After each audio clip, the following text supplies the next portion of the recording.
6, 7, 8.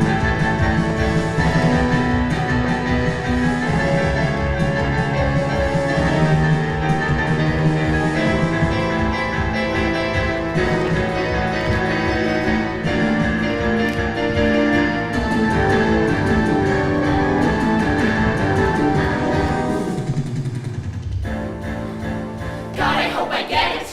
I hope I get it. How many people does he need? How many people does he God, I hope I get it. I hope I get it.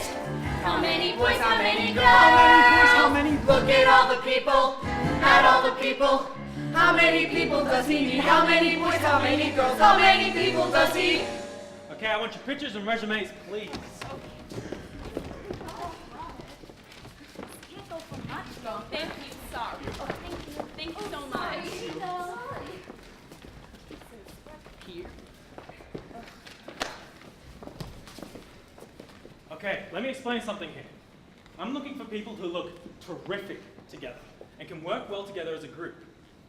Now, I have your resumes, but that's not going to help me. I want to know something about you, about your personalities. So I'm going to ask you a couple of questions. Just treat it like an interview. All right, Sheila, we'll start with you. Right. What do you want to know about me first? Try, how'd you get into the business? Well, I wanted to be a prima ballerina because my mother was a ballerina until my father made her give it up. Sheila, come down stage. Closer. Can I sit on your lap? Do you always come on like this? No, sometimes I'm aggressive. Actually, I'm a Leo. What is that supposed to mean? The other 11 months of the year better watch out. I'm very strong. Maybe a little bit too strong. Now tell me about your parents. My parents, Your father? him. The truth? Yes, please.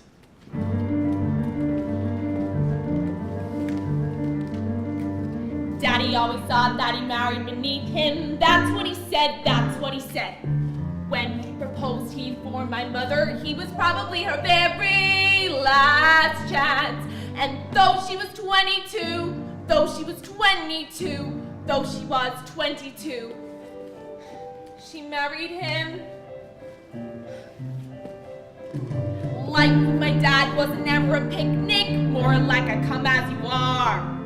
When I was 5, I remember my mother dug earrings out of the car. I knew that they weren't hers, but it wasn't something you want to discuss. He wasn't warm. Well, not to her. Well, not to us. Everything was beautiful at the ballet. Graceful men and lovely girls in white. Yes, everything was beautiful at the ballet. I was happy at the ballet. And that's when I started class. It was home. Thank you. Christine? Oh, no, me? That's what he said. Oh, well, I don't know where to begin. Tell him how you started. Well, when I was little, whenever they turned on the radio, I'd just get up and start dancing. And this man came around to my house and he was selling, Lessons? Lessons, that's right. He was a terrific salesman. I'll never forget it. And I watched everything on television that had dancing on it, especially, oh God, every Sunday. Ed Sullivan. Ed Sullivan, that's right. Every Sunday like church. Sorry, I'm just a little nervous. That's okay. Just take a minute. Pull yourself together. Oh, for her this is together. He's right, but anyways, I always knew what I wanted to do. I wanted to be like the people in the movies, except I never wanted to be Ann Miller. I wanted to be Doris Day, except I had this little problem. See, I couldn't really sing. Could never really sing. I couldn't. Sing! I have trouble with the Note. it was all around my head. It's terrifying. Sing! See, I couldn't really hear which note was lower or was Higher! which is why I disappear if someone says, let's start a Choir! Hey, when I begin to Shriek. it's a cross between Squeak. or a quibble or a Moan! it's a little like a Croak. or a record player. Croak. What it doesn't have is Tone! oh, I know you're thinking, what a crazy. Ding-a-ling! But I really couldn't Sing. But I couldn't do it. Sing. I could never really Sing!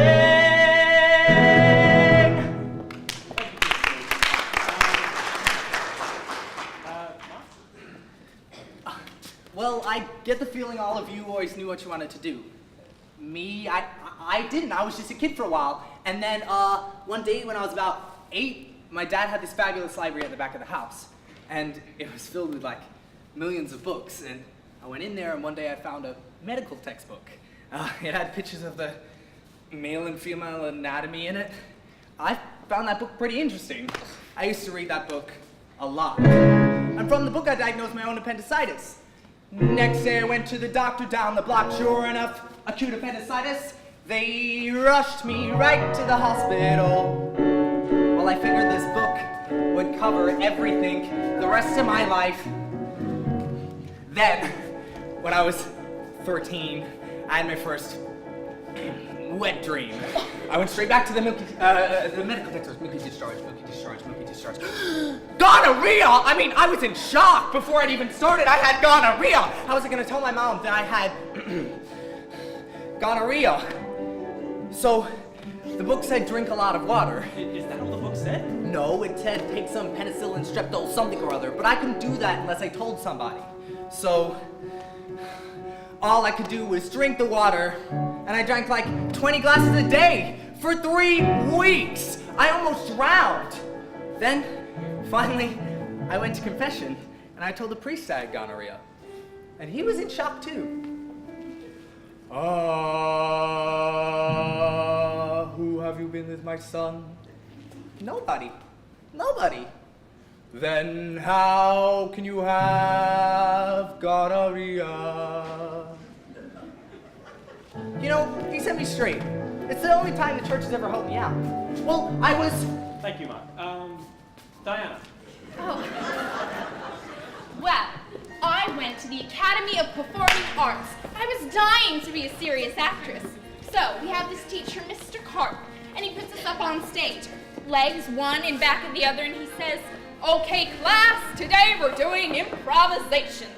You're on a bobsled. It's snowing out. Okay, go!"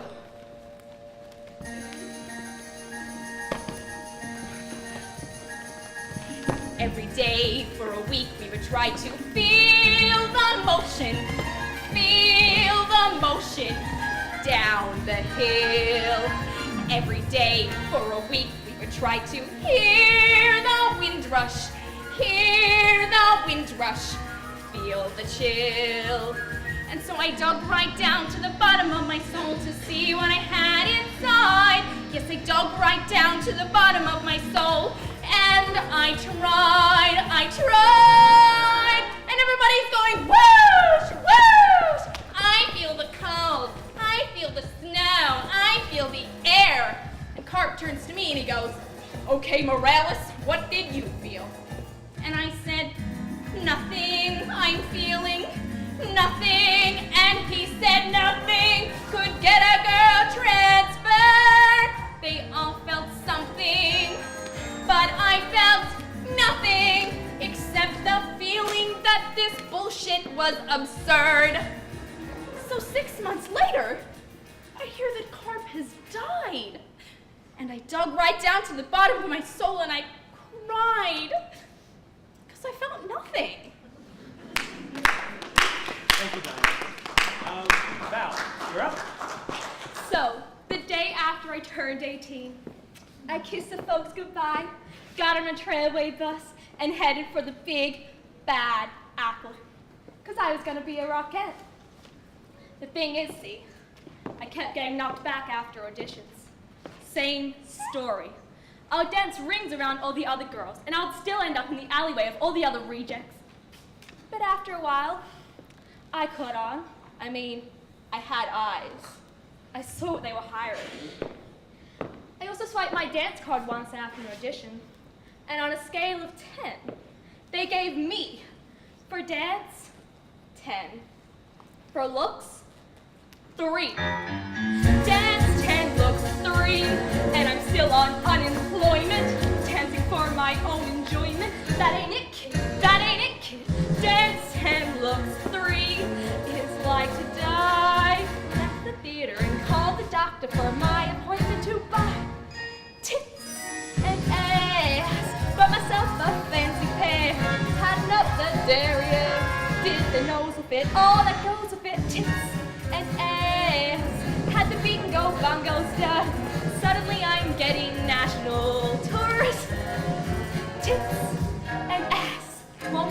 jobs unless they're yours. They're not even that big. Okay, everyone, you can go and take a break out in the hall. Cassie, can you stay on stage, please?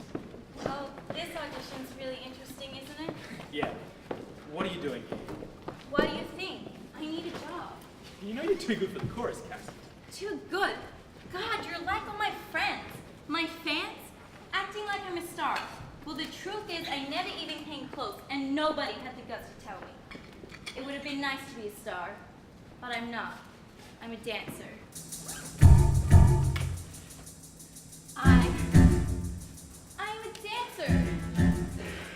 That's who I am. What I do. Oh! I'm a dancer. Give me the steps. I'll come through. Give me somebody to dance for. Give me somebody to show. Let me wake up in the morning to find I have somewhere exciting to go.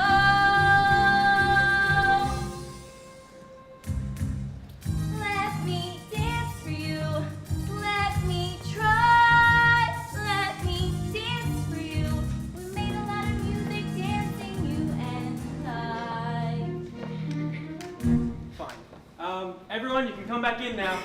When is this thing over? I do need a drink. Why am I doing show business? All right. I just want to let you all know that I think you're all terrific. And you've been great about going through this today. Rehearsals begin September 22nd. Be prepared to sign a standard minimum contract. Our first show is in January. I'm looking forward to working with all of you.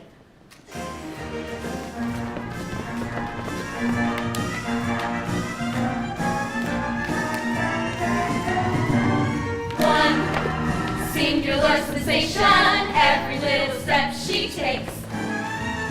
One thrilling combination, every move that she makes. One smile